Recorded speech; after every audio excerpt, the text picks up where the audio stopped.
Урматтуу Каракол шаарынын тургундары, урматтуу мекендештер, бүгүн өзүңүздөр жакшы билесиздер, биздин урматтуу президентибиздин тапшырмасы менен, урматтуу президентибиздин колдоосу менен, Каракол шаарында 30 гектар жер аянтына ушул элибизге шаардык тургундарга деп турак жайдын, ипотекалык турак жайдын курулушунун башталышын астында турабыз.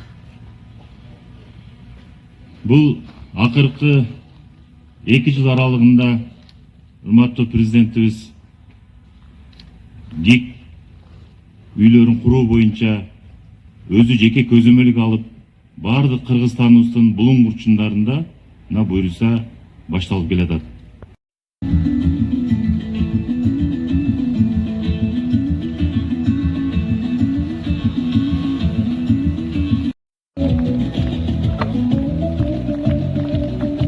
Каракол шаарындагы биз турган жер 30 гектар жер. 30 гектар жерге ГИКке, мамлекеттик ипотекалык компания курулушту бүгүн расмий түрдө баштады. Бул жерде Кудай буйруса 3000 батир салынат, 9 этаждан 64 блок. Бир мектеп, анан бир бала бакчасы менен кошо салынат. Бул жерге ошол Каракол шаарынын тургундары, ошо деги эле Ысык Көл облусунун тургундары баардыгы жерден ГИКтин эрежеси боюнча, ГИКтин эрежесинин талаптарына ылайык батирлүү боло алат. Алар кимдер? Алар мамлекеттик кызмат иштегендер, мамлекеттик кызматта эмес, баягы базарда иштегендер, тикмечилер, башка жеке компаниялар иштегендер, мигранттар, фермерлер, айтор баардыгы ушул МИКтин талабы боюнча батирлерди алууга мүмкүнчүлүгү бар. Ошондуктан бүгүнтөн баштап курулуш башталат. Кудай буйруса ушул 1 жылдын ичинде биринчи 10 блокту тапшырабыз. Өздөргө белгилүү болгондо Каракол шаарында көп кабаттуу үйлөргө мамлекеттик ипотекалык компания аркылуу салымчу үйлөрдүн капсуласы салынды. Бул жерден ошо маалымат катары айта кетсем, Каракол шаардык мэриясы тарабынан 30 гектар жер бөлүнгөн. Бул жер башынан эле ошо шаардын кең планында ошо көп кабаттуу микрорайонго багытталып калтырылган жер болчу. Мына ошол президентибиз Садыр Нуркожоевичтин тапшырмасы менен мамлекеттик ипотекалык компания ошол жерге көп кабаттуу үйлөр сала турган болду. Бул жерге ошо 69 блоктон турган көп кабаттуу үйлөр салынат. Жалпы 3000ден ашык батирлер болот.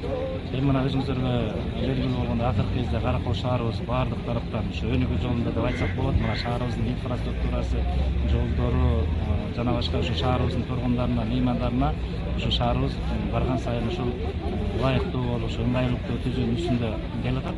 Мына ошо көп кабаттуу үйлөр салынса дагы ушул жерге ушуга чейин бизге ушул турак жайга муктаж болгон жарандарыбыз абдан көп. Шаарыбызда жер чектелүү болгондуктан көп жылдан бери ошол үй салууга жер бөлө албай келгенбиз. Мына эми 3000ге жакын үй бүлө ошол жерден квартира, батир менен камсыз болот. Ошол менен катары эле удалаш эле ошол социалдык объектилер кошо ошол жерде түшөт. Баардык ошол тургундарга ыңгайлуулуктар жаралып, шаарыбыздын ошо өнүгүшүнө, мына калктын саны көбөйсө, шаарыбыздын башка тараптан дагы ошо өнүгүшү мындан ары жакшынакай болот деген ойдомун. Мен Каракол шаарынын тургуну катары ушундай жакшы саамалыктын күүсү болуп туруп, мен албаган үйдү керек болсо менин балдарым, неберелерим алып калат деген ниетте, жакшы ниет менен келгем ушул жерге. Буюрса бизде дагы Каракол шаарында 69 үй 9 кабаттуу салынат деген жакшы саамалык болуп турат. Канчалаган жылдардан бери мындай үйлөр токтоп калган, 90-жылдардын биринчи 91-93 жылдары менен бүткөн комбинат. Салып, андан кийин үйлөр токтоп калды эле. Азыркы балдарыбызга келечекте өнүгүп өсүп атат. Каракол шаарындагы областтын борбору болгондой ушундай үйлөр өтө керек болчу. Эң жакшы саамалык баардык Каракол элин ушундай сонун кереметтүү 1, 2, 3 квартиралуу үйлөрдөн орун алып калышына тилектешмин.